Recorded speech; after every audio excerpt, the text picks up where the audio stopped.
Nagsalita po ang ating mahal na Secretary John Vic na ang nagplano po rito, o yung pagkaintindi namin, ang nagplano ay kayo.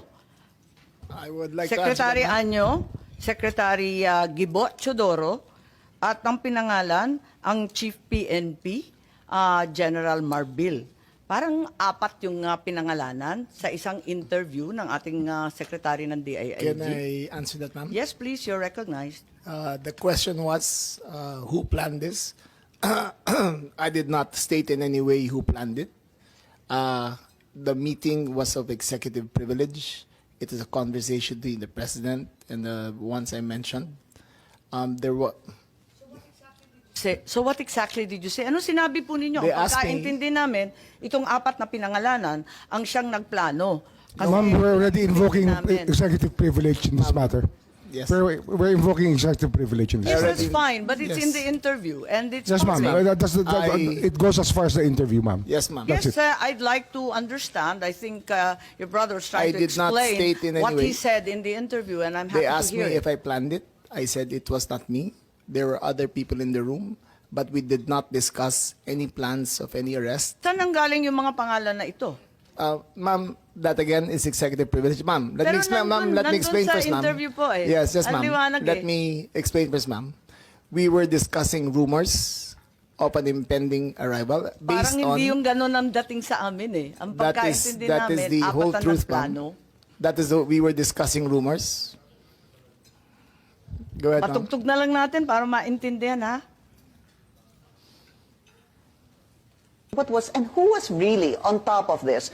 Kayo ho ba? Because during the press conference of the president, it was you and the president. Yes. So ikaw ho ba nagplano ng lahat ng ito? Hindi naman, hindi naman. It was a group effort. Secretary Chidoro was there, Secretary Anyo was there too, and the President and I. So, hindi naman ako. Ako lang ang I natira. stand by that, ma'am. Last man standing doon sa Malacanang. I stand by that. Kasi Secretary Chidoro was working out of his office. Eh, napakaliwanag po ng Campo sinabi Guinaldo. Yes, ma'am. ninyo. Wala Secretary namang Anyo, of mapakiyaw-kiyaw course, dun is sa Special sinabi. Police Intelligence. Yes, ma'am. Patayin na muna natin. Napakaliwanag naman ang sabi ninyo, hindi ako mag-isa kahit ako ang kasama ng presidente nung nagsalita Yes, ma'am. sa press con, hindi ako mag-isa ang nagplano. Isang grupo kami. Tapos pinangalanan mo. No, ma'am. Eh sinabi ninyo eh. I state, ma'am, again, executive privilege. But, ma'am, Walang executive privilege kasi binunyag na I ninyo sa must TV. state it very clear, as I stated very clear, that there was no mastermind. We were discussing mainly about what the president's statements were in Hong Kong, and it was based all on that statement, ma'am. Sinabi ninyo na hindi kayo mag-isa na nagplano, kundi isang There was no grupo. planning, ma'am. Pero yun ang sabi eh. I said, hindi ako nagplano. Marami May kaming- isang grupo na ang nagplano. We were all talking about a rumor, ma'am, and that was all. Rumor lang yon. Yes, ma'am. Group effort ang sabi mo eh. Ang tanong niya kung ikaw ang nagplano, tapos sabi mo, There was no hindi, planning, group ma'am. effort. There was no planning, ma'am.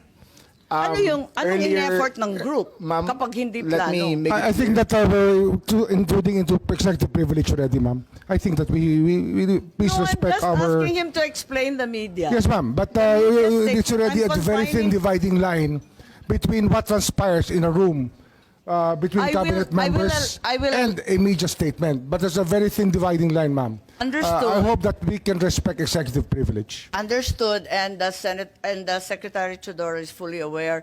Every time there's a need to recess to executive session, I'm happy to do so, and I will do so when necessary. Pero ngayon, sinabi kasi sa TV, paliwanag naman ninyo sa atin kung ano ibig sabihin. Kasi ang sinabi, hindi ako mag-isa na nagplano, may grupo kami. They asked me if I had planned it. Sabi ko, I did not. I did not plan it. I said we were there, and not to skirt, ma'am, executive privilege.